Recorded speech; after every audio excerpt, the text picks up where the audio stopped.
I'm Paul Johnson, and I'm here today with Paul Estabrooks and Jim Cunningham, co-authors of Standing Strong Through the Storm. During the seminar, we won't have an opportunity to have an intimate conversation with Paul and Jim, so we wanted to take the opportunity for them to share some of their stories concerning standing strong through the storm. Paul and Jim, good to be with you this afternoon. I was wondering if you could share with me the beginnings of standing strong through the storm. It began back in around 1954-55 when Paul's father was the pastor of the church that my parents attended. So we met at church as young guys. In fact, we got a picture to show you, Paul, of what the two of us looked when he actually had hair up here, way up there. You know. Even more hair than Jim. Yeah, well, that's true. In those days. In those days, yeah. So that's where it began, and then friendship evolved as they moved to different pastorates, and we kind of kept in touch. And then he went to Bible school in London, and I came to Bible school, same Bible school. We were friends in Bible school. Then he was best man at my wedding to Rita back in '67. And of course, I tell him that I'm still the best man. Yeah, in fact, he tells Rita this, that he's still the best man. Some days she may even believe you. You know what I mean? So anyways, that's how it all began. And then he took off to the Philippines after Bible school. I went out to Vancouver and worked for Christian Service Brigade. And away we went in terms of keeping in touch while then he joined Open Doors. And the actual Open Doors connections began when he became the Asian director. And I was here in Canada, then he came back to Canada as the Canadian director. And one of his first things for me was say, how would you like to go down to Cuba back in 1988? Mm-hmm. So we began 88 contacts down in Cuba, then 89 into Tiananmen Square, and then 1990 into Russia, and that's been going overseas ever since. Mm-hmm. So that's where it began. So how long have you actually been working on the project together, and could you give me a few of the stages that it's gone through? SSTS began in, really, the roots were back in 1970s. In Open Doors Asia that I was a part of when I joined Open Doors 34 years ago, we had a program director named Dr. Everett Boyce. His doctorate was in education. He was concerned with training. He was a trainer in the earliest stages in Open Doors. We were concerned in that time that the countries of Asia, especially Southeast Asia, were not prepared for the potential of a communist takeover. There were strong communist movements in Malaysia, Thailand, Indonesia, even in the Philippines where we were located. So they developed a seminar called More Than Conquerors.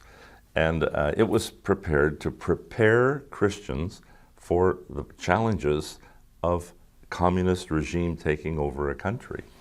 Well, by the 1990s, when the Soviet Union had collapsed and communism, though still present in the world, was not considered to be the greatest threat, our Open Doors teams decided that, hey, we need another training program that prepares people for much more than just an ideological situation like communism. We have religious intolerance now all over the place. We have other challenges than these that Satan is using, other tactics that he's using against Christians. So we need a new program, a broader program, a more developed course. So we took the basis of More Than Conquerors, and the program team asked me to put it together. And so in 1999, I began writing Standing Strong Through the Storm, and we finished that very first draft in about the year 2000. So that's kind of how it began. And then we tested it, we field tested it in several locations, Sri Lanka, Northeast India, Thailand, and some other places in Asia as a beginning. And of course, from there, after 9/11 occurred, our opportunities for sharing the seminar expanded significantly. Probably we should throw in there too that that's when you and I, when we met on this project, Paul said, okay, it's finished, what do you think of it? And I said, well, you need a study guide, you need a teacher's guide to teach the thing. He says, well, you're the adult educator, you go write that. And so I spent some time in 2001, in the summer of 2001, writing all this material, sent it to Paul. He goes to a conference in Malaysia. 9/11 happens, September. He's in Malaysia in October, and I get a phone call from Malaysia, from the Asian director, saying, yeah, like, Paul would like you to come with me to Ambon, Indonesia, and field test this material. So that's where we did our first field test together, 2001 November in Ambon, with about 50 pastors who had not fled the island, who were still there after all that problem in Ambon. And then that's now kind of gone from 2001, then we've been asked to go overseas in different Central World Asia places, Southeast Asia. Now we're teaching in Canada. Going back to the beginning of the SSTS ministry for myself, I remember going out the first time with Paul to do it in a seminar, and I had two people in my church approach me, and they asked the same question, and the question they asked me was, by what authority are you going out of here from Canada to go over to Indonesia or any other country and tell them about persecution? You don't know anything about it. And I said, well, what do you mean? And they said, you've never been persecuted. You've never been in prison. You've never been attacked. You know, your wife hasn't been killed. How can you go out there and minister? You've never experienced persecution. And that's the phrase they used. You've never experienced persecution.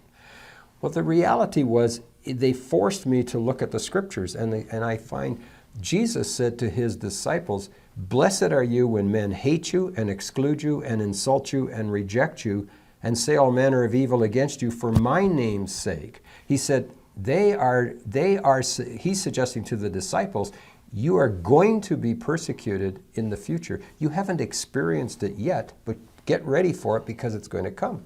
So what I realized was when I went out there the first time, I wasn't going out to teach my experience. If somebody's been martyred, they can't talk about martyrdom. If someone's in prison, they can't go teach. But if I can go and share with them the principles of Scripture, then those principles of Scriptures are what speak to the heart, not my experience. I'm not going out there to give my experience in persecution.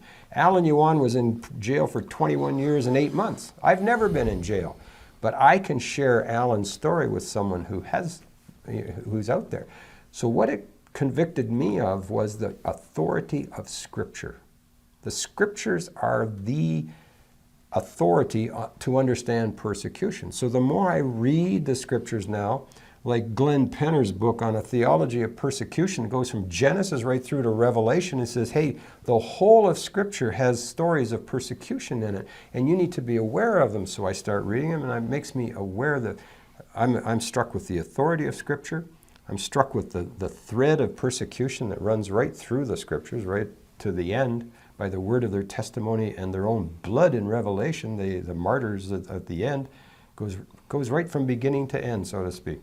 So I look at that and I say that for myself personally, and the other is to learn how to forgive.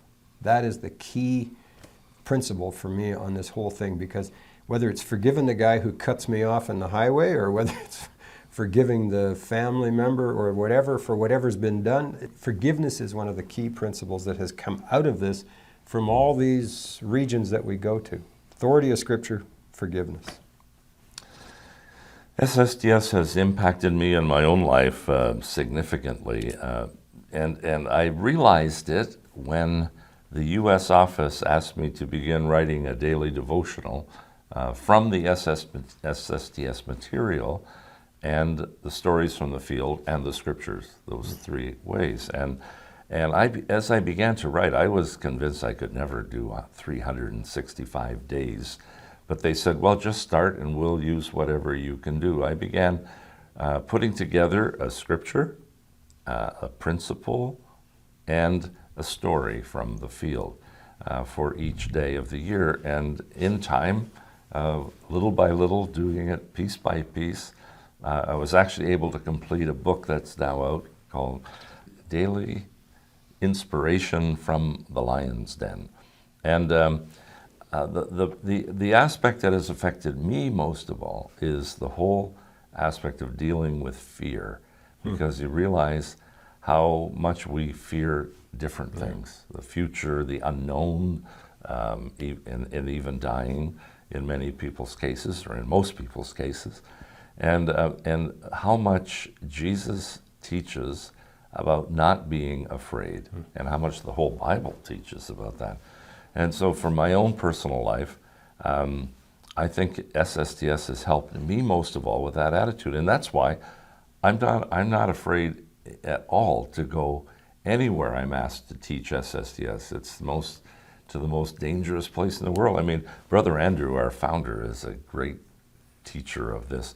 And he says, there's only really one safe place in the whole world.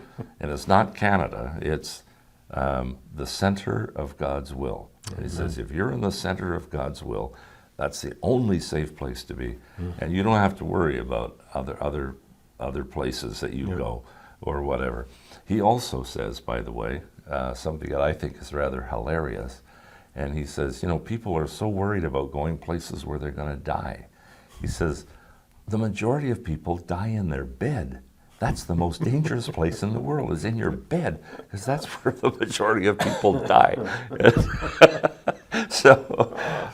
But that's one of the areas that I think has encouraged me most in my personal life, is the fact I do not have to be afraid. Amen. And when you're not afraid, then you are able to be courageous. I mean, you're able to be outgoing in your witnessing, in every aspect of your life, because you aren't afraid. It's a great truth that SSTS has impacted me with in my own personal life. Yes, the stages of SSTS have been significant, because I told you how it began, but during this decade since 2001, as we've shared the seminar, it has developed in many countries, and now, of course, it's in 32 different, the actual publication is in 32 different languages. It's been translated into even more languages than that, but not published as a book. And so that was a life of its own, all of these translations and publications in different languages. But then we received requests for a more academic level. See, SSTS was designed for lay people. The people we first have shared this with and who receive it most gladly are young Christians, either young in their faith. Usually these are believers who have not been believers for a long time and don't really understand the scriptures that well, or they are believers who we would call nominal. In other words, they don't know their Bibles well, as in Ambon, Indonesia, which we'll share about later. So the SSTS is a basic course for lay people. Now, seminaries are saying we need an academic course for pastors and those who are more academically inclined, who want to study this in more depth than just a cursory understanding of the issues. And so Jim and I have prepared a theology of persecution and discipleship course. The acronym is TOPAD, which is an offshoot of SSTS. And we have taught it together in seminaries. In fact, this summer we're going to Malaysia to teach it in Malaysia. And there's an online, and in Sri Lanka, yes, there's an online seminary that wants to use this course online. So it's developed, it's another stage. And just yesterday, we got an email from one of our co-workers who has been teaching SSTS himself all over Southeast Asia. And he says, everyone is asking for a children's version of SSTS. We want a children's version. And of course, that's very much related to a project that Jim had worked on earlier too, when people asked for an oral one. How can we teach SSTS to people who don't read, who are illiterate? And so what we would have called a visual SSTS was another stage. So there are multiple stages, and it continues on. Having got this far, have the purposes and the reasons for standing strong through the storm changed in your view? One of the things that was most interesting as we developed this, and our first teachings of it, of course, were all overseas and on the field, in field situations of Open Doors. People began to read the book. In fact, the book was published, Jim, right in 2004, right? The one in Canada? Yes. Yeah. Yes. Yeah. I mean, the original curriculum was developed in the year 2000. But in 2004, we produced a book on request for Western countries, if you will, because everybody kept asking, what is this SSTS thing that you're teaching? Yep. What is this material? What is it all about? And when we explained, they said, well, hey, Western countries need this message as much as the third world or countries in other continents. So we began to put together the same material, but with a focus on what were the tactics Satan uses against us in, let's say, the Western world, vis-a-vis other parts of the world. Tell them Brother Andrew's quote, but it'll never come here. Yes. Of course, Brother Andrew always said that as he traveled the world, he would come to a country and talk about persecution, and they would say, oh, that will never happen here. In fact, that happened in Ambon. And when Andrew would come back the second time, they would say, oh, we thought it would never happen here, but it already had. Yeah. And Ambon is the same, Jim. Yep. I don't know if you Yep. remember this, but in the late 1990s, Open Doors went to Ambon to say, we've got this seminar. This was just previous to the official curriculum of SSTS, but they went there and said to the pastors in Ambon, before the fighting and problems began, they said, we have this seminar. And the pastor said, we don't need that seminar. That kind of stuff only goes on in Jakarta, the capital of the country. It only happens there. It will never happen here. And only within a year, there was fighting and conflict and people killed. And so that whole issue made us realize that persecution can impact any country, no matter how educated or how sophisticated they may be. And so that was how then SSTS became developed for the Western world. And then Jim and I wrote a booklet called Red Skies at Dawn, which was to alert literally North Americans, was who we were aiming that one at, to the fact that, hey, the challenges in our country are growing against Christians. And as we've studied other people, like academic like John Loeffler, who has studied what happened in Germany at the time of World War II, where Hitler took steps. He was elected. I mean, he was elected by the people. And then he began to make moves to the point where then finally he could just say, we're going to eliminate these Jewish people, because he had already made progressive steps to make laws so that when he wanted to, he just eliminated them. 7 years. And that kind of process can happen in any country, even the most democratic country. And so we wrote Red Skies at Dawn in order to prepare people here for that potential. We're not saying it's going to happen or when it's going to happen for sure. The potential is always there. Yeah. After this long of time, how many places have you been able to share the good news that comes from the lessons out of Standing Strong? So we've done a number of places together, the two of us, where we've taught, and then we've done other courses where we've done it individually. Like I've been individually to Sri Lanka to teach in seminaries there. Paul's taught it in other places, but as far as number of countries, it's in 32 languages, and we've been in pretty well close to the majority of those languages and teaching it. Sometimes they're combined. One time in Kazakhstan, where we had 7 countries, I think, together from 7 different countries were together, but many of them have that in their mother tongue language. So, yeah, but I gotta say, probably the highlight one for both of us was the beginning one in Ambon, Indonesia. And that was probably the one, because that was when the war was going on, there was people being killed, and we got this invitation just 2 months after 9/11 to go there on November 2001. And both our wives sort of kind of went, whoa, like, you're going where? You're getting on an airplane to go to Indonesia? And people are dying there. And we got there in November, just before Ramadan. We had about 50 pastors for a few days before Monday through. And the night we arrived, a motorcycle blew up in front of the hotel. He was trying to get his bomb into the church, but it blew up on the motorcycle and killed him, the 2 riders. And so here we are arriving in a war zone, basically. And each day we woke up in the hotel, we could hear gunshots. We went to 2 funerals. of people who had, in that culture, they bury the next day sort of thing. So we went, saw the bodies the day they died. It was just an amazingly impressionable thing. But the key in that whole thing was, after all these thousands of people had died and thousands of people had fled the island, and houses were 14,000 houses burned to the ground, churches burned to the ground, mosques burned to the ground, Christians fighting Muslims. It was just unbelievable. And when we were there, we taught the course. The key thing we taught on that one was on forgiveness.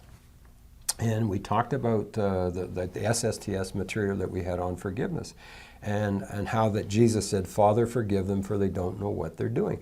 And one of the pastors, in front of all the 50 pastors, made the confession publicly. He said, "When they murdered my wife, I did not forgive them because they knew what they were doing.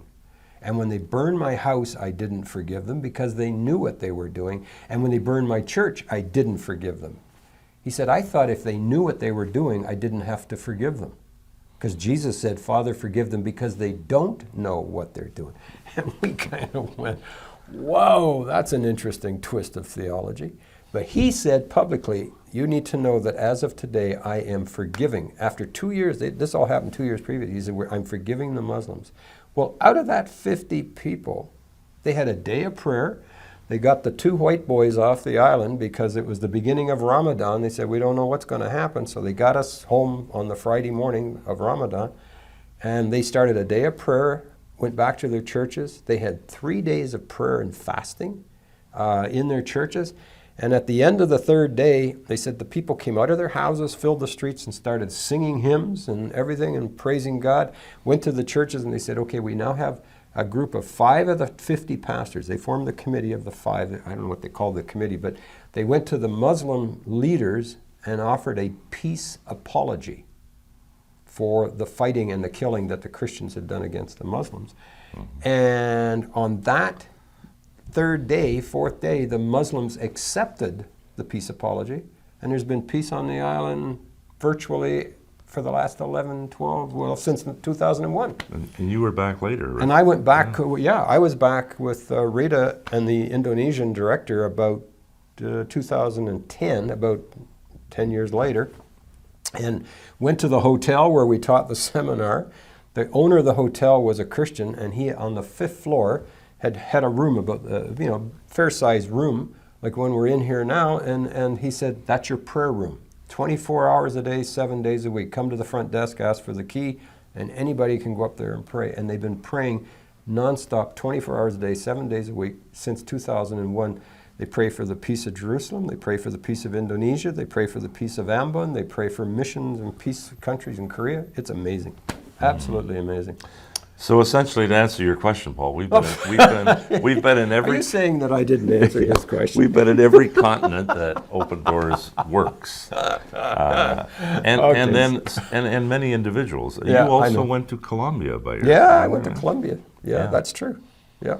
So it's been a real joy to be in different cultures, different language situations, and different parts of the world to share this message. I was wondering, having traveled to many locations to share Standing Strong Through the Storm, if you could share some of the life lessons that you've learned outside of the material you're presenting. Whoa, stories. Whoa. No, this is the part This where is the it part. could take all afternoon, all evening, all day tomorrow. You got to tell Yeah, okay. Jim and I were doing seminars in Central Asia, probably not wise to mention the country initially. And our director there said, "Could you go to the country to the south, which is Tajikistan, and do a seminar there as well?" And we said, "Well, okay, it'll take 3 extra days on our schedule," but there were to be 40 people there that were really anxious to have this experience, and so we agreed. We arrived there after a very interesting journey. Yes, that was the Yellow Submarine. We had a Russian guy pick us up, a Russian-speaking person pick us up at the border and drive us across almost desert-like conditions. And he was very proud of the fact. "I have English cassette," he says, "English cassette," a cassette, which he pops into his car cassette player. So you know how old his car was. It had a cassette player.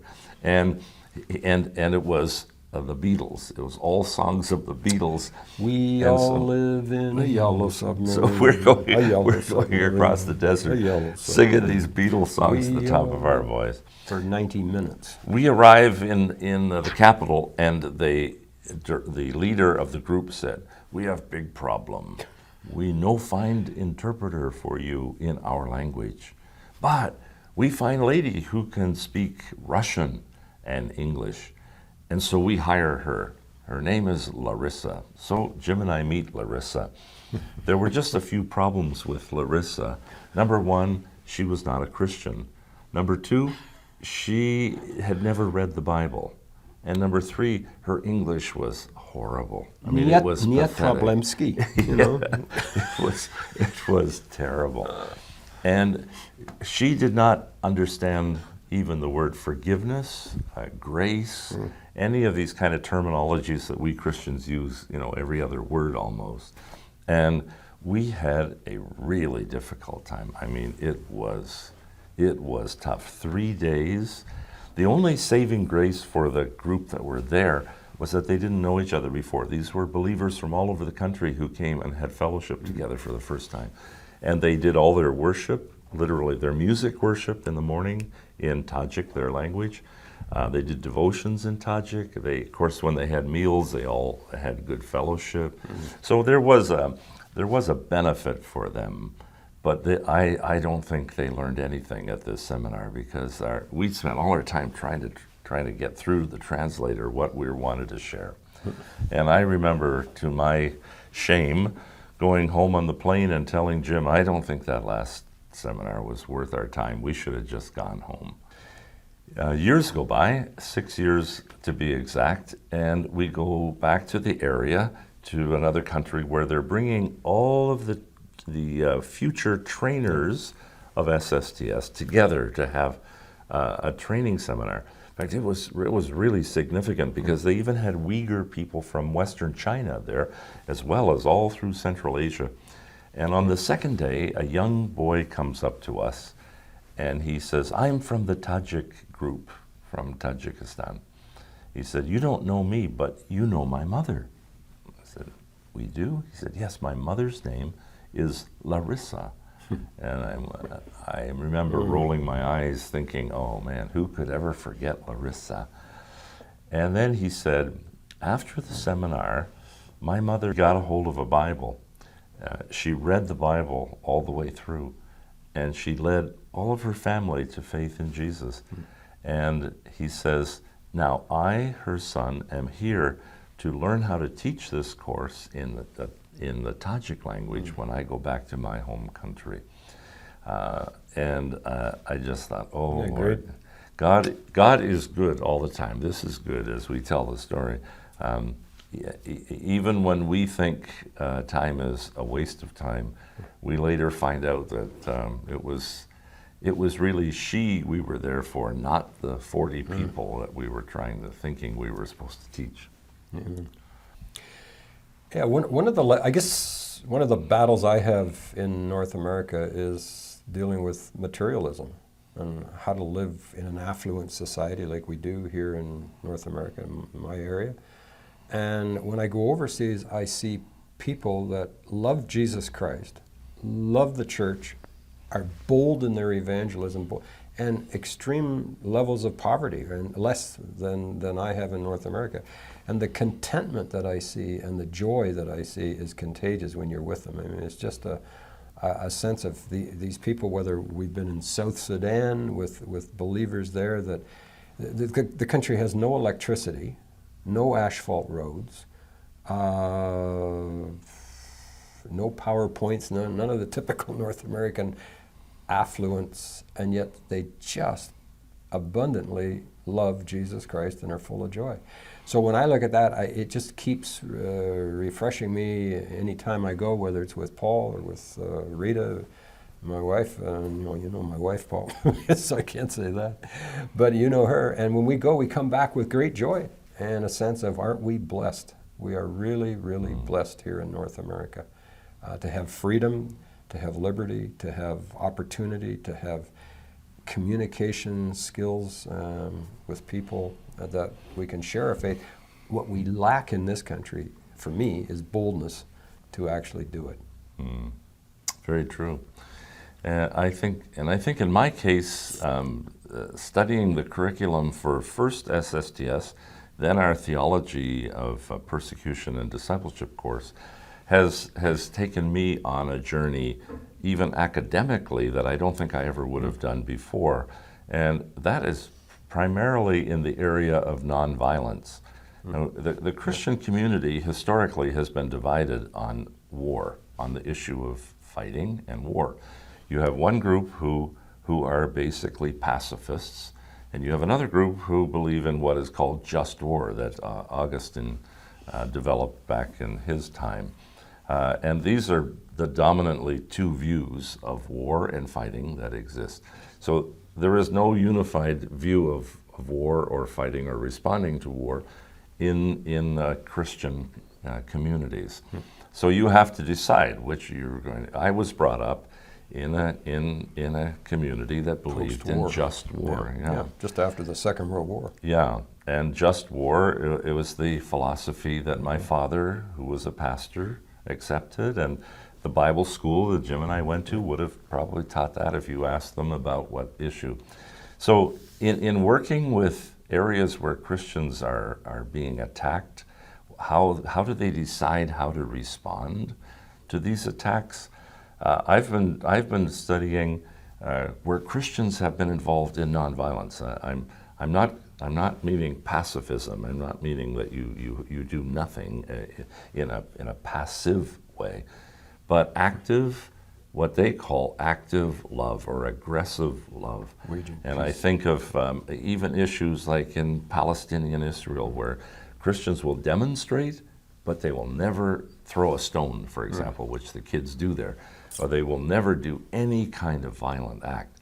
But as Christians who feel they're being, that there's injustice in their experience, they do it in a nonviolent way.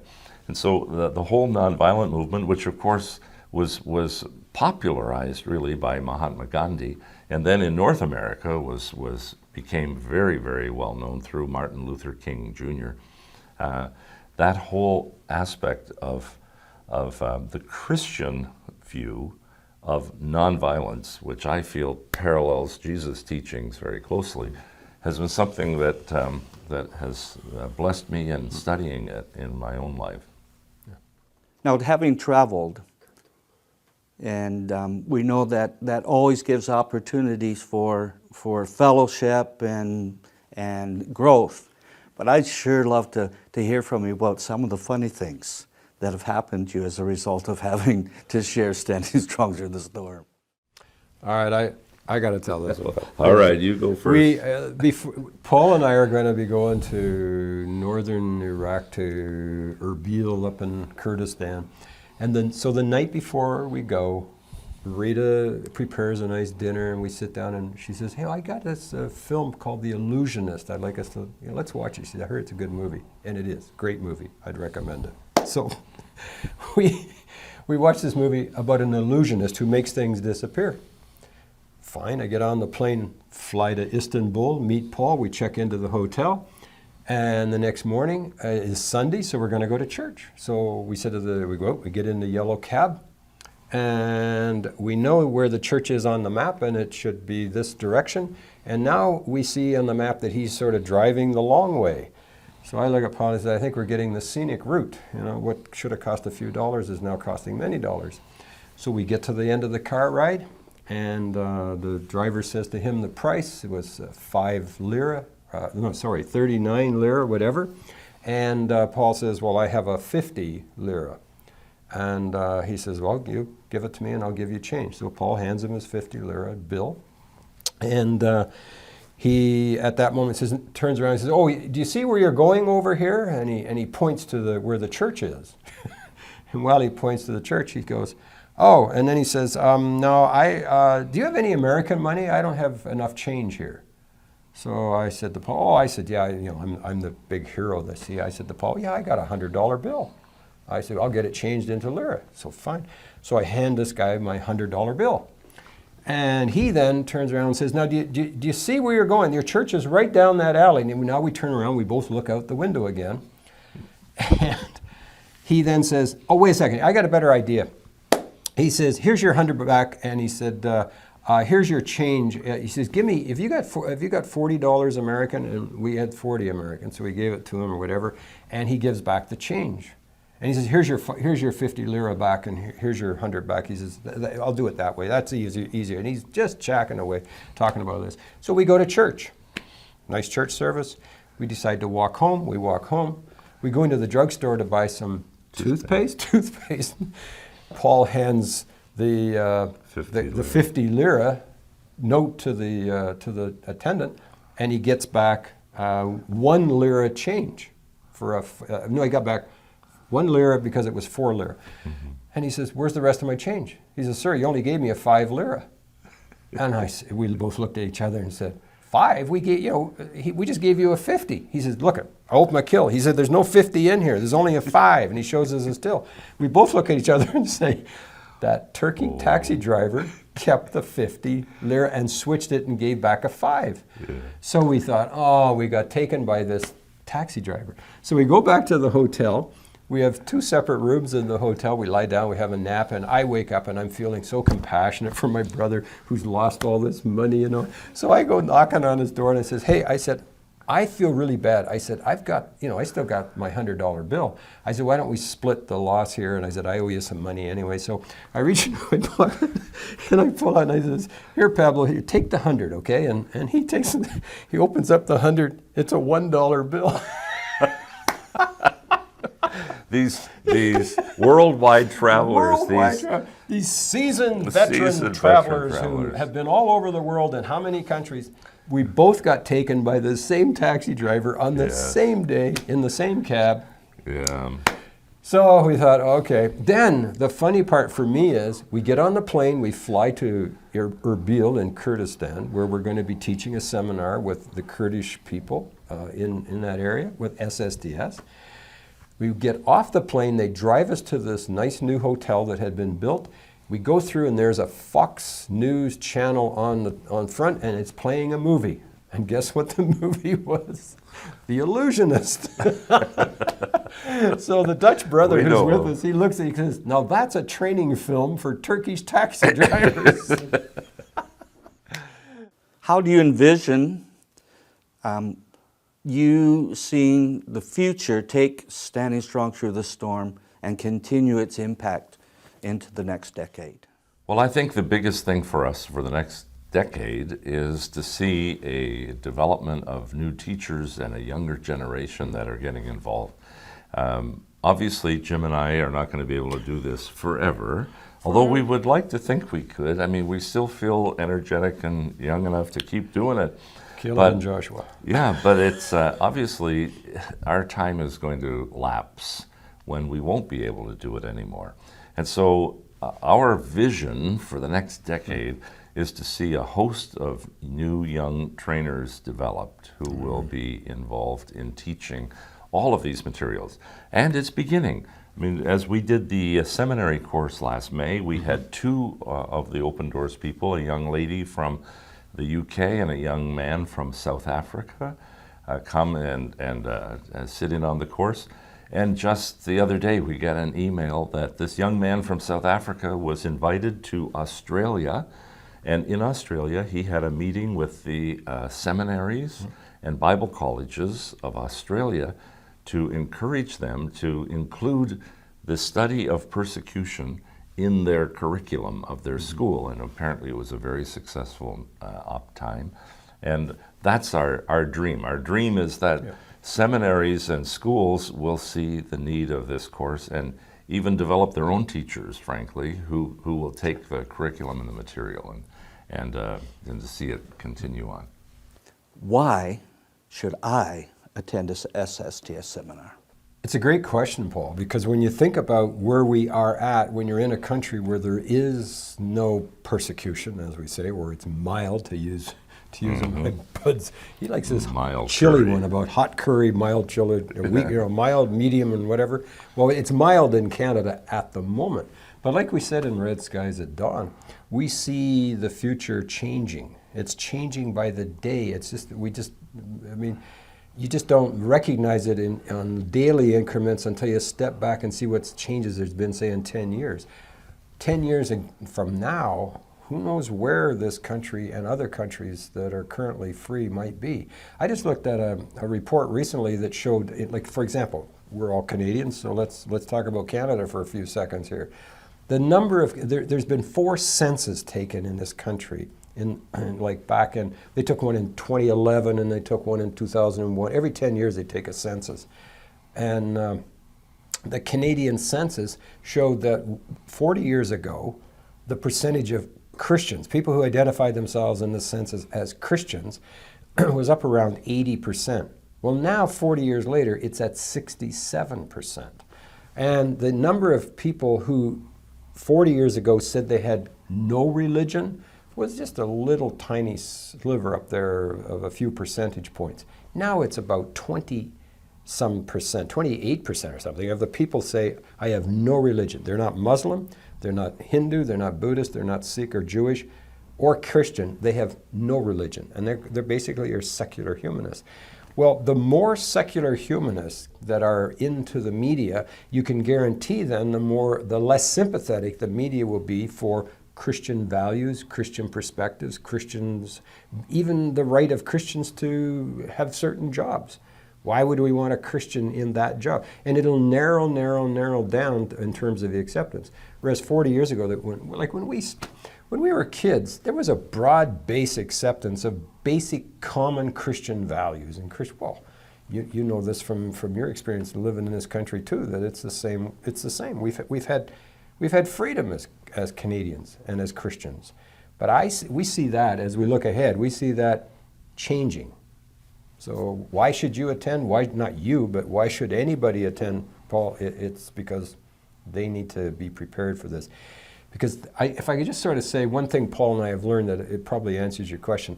The opposition is not to you as a Christian, Paul. The opposition is to Jesus Christ in you. They know you're a Christian and they don't accept Jesus Christ. So it's really Jesus Christ that is the opposite. So all this secular, whatever, antagonism is not, you're okay as a person. I mean, you're a nice guy. We like you, right? He's a good guy. That's right. For sure. We're nice guys. We really like being alive in this country.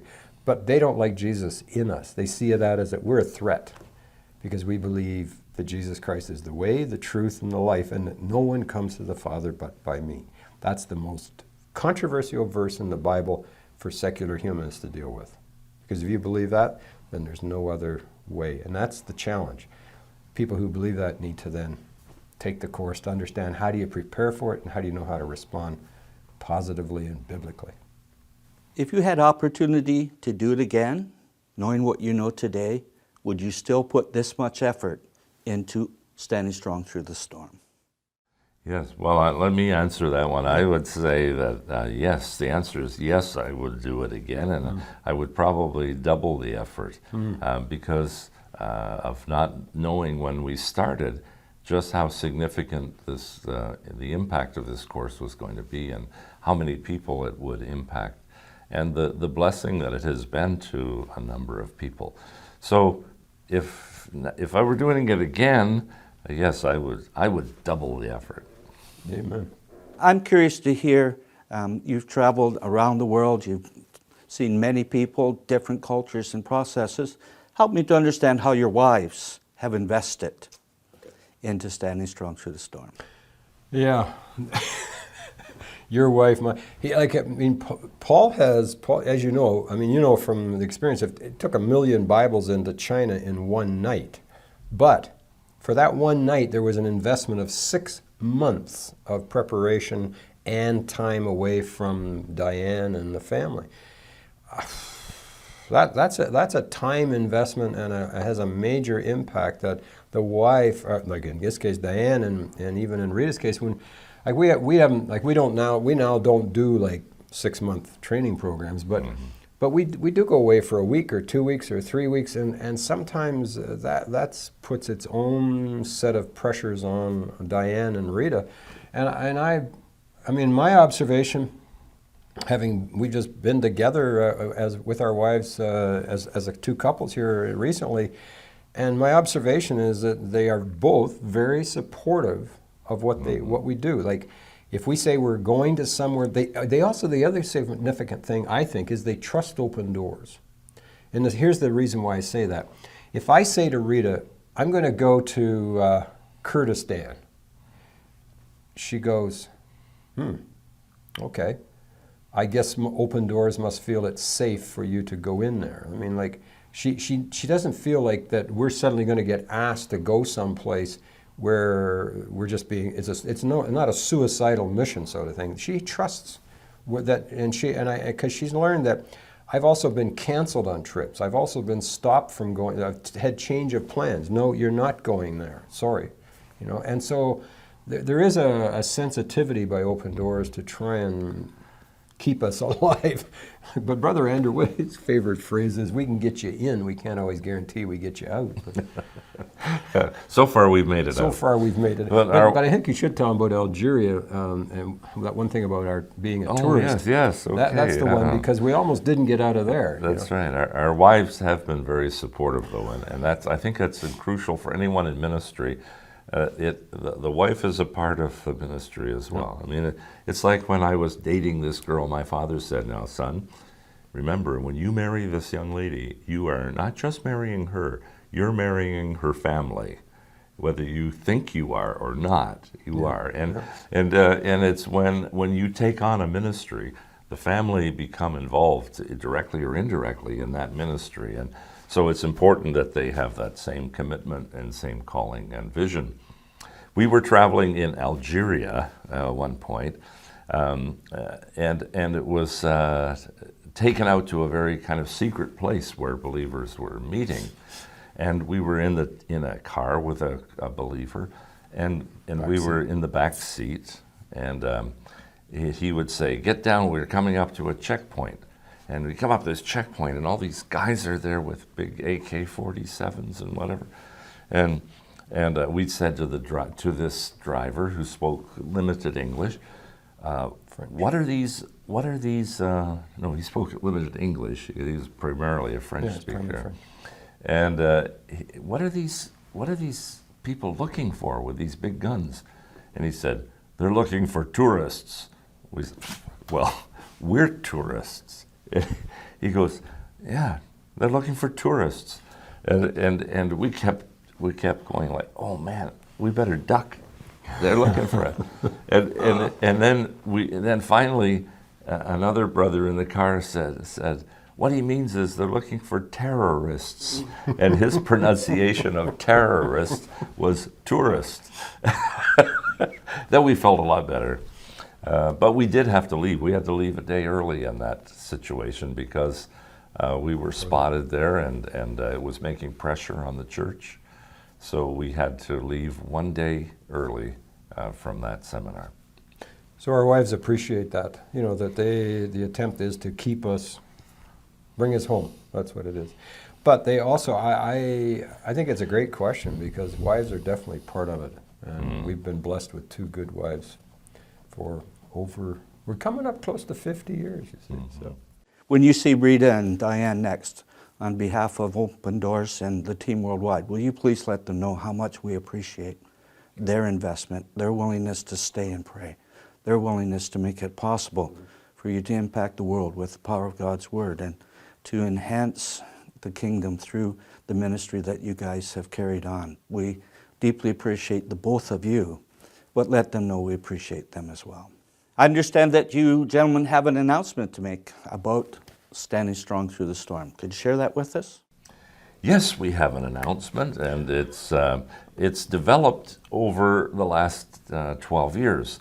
And that is, as we have been teaching SSTS, as we have been getting feedback from those that take the course, we have learned that there are some additional things that people would like to know and to have. And so we have been incorporating this in, and we will now be, God willing, shortly producing the second edition of SSTS. The first edition was officially published in 2004, And God willing, this year, which is 2013 as we record this, we'll be publishing a second edition of Standing Strong Through the Storm. A lot more material added to it. In regards to that second edition, I'm wondering if it will be released in just a single style format. Well, initially, the book is going to be the first one published as an e-book. It's going to be an electronic book. So people who would like to get it will be able to get it very soon, electronically, that is. I'm assuming it will also be on Amazon.com, where you can download the book and have it on your iPad or any of those types of instruments. So that's the first change, because none of what we've done thus far has been electronically available. And then, of course, we expect that it will be published as an actual physical book for those who still like the paper book. And also probably to be translated into a number of languages as well. If we've taken Standing Strong Through the Storm seminar, is there some other materials that would be available for us? Good question, because we've been talking about this in terms of what extra things do we really want to see. First of all, with the text and with the ebook and everything, we would like to see some online access. We're thinking of a website through Open Doors where they would be able to go on the website, perhaps get a password or something, log in, and be able to view some of the videos that Open Doors has produced. And we want to get those videos online. We want to put not the stories, the PowerPoint, so that when people go to teach, we've also thought of doing like a 6-hour, one-day seminar on video, so that when that is ready, it could be available to churches to go and do a one-day seminar in a local church, or do it as a 6-week Bible study, or there's all kinds of options out there that people could add on, hopefully, by God's grace, to be able to learn more about it. And in terms of content, we are constantly adding things because of requests from our coworkers and situations around the world. For example, one group said, "We need, you are talking about a course that you are preparing people intellectually, practically, and spiritually. But the practical element is most of what people are asking us about. So what do I do if I'm imprisoned, if I'm arrested and taken to prison? What are the things I need to know about preparing for prison or preparing for interrogation, and how do I keep from telling them my friend's information?" And some of the very, very practical things are things that we've been asked to begin to consider to add to the curriculum of SSTS. The second thing that we've been asked to add is persecution talks about like SSTS talks about how to prepare for persecution, but like what about trauma after, like if they've already gone through it? So there's a connection now with some things on trauma healing, and then back to the shame and honor culture too. Like we realize we're dealing with people from different cultures, of guilt cultures, shame cultures, fear cultures, and they have different responses to persecutions. And Jim and his wife have already been on 2 major trauma healing sessions in southern Sudan, and have had the training and experience in that area. So we will be including some aspects of dealing with trauma healing for people who have really been through some of the really tough times as well. Thank you, Jim. Thank you, Paul, for sharing with us stories, experiences, your calling, your heartbeat, and future of Standing Strong Through the Storm. I trust that this time of sharing and stories have been a tremendous blessing to you.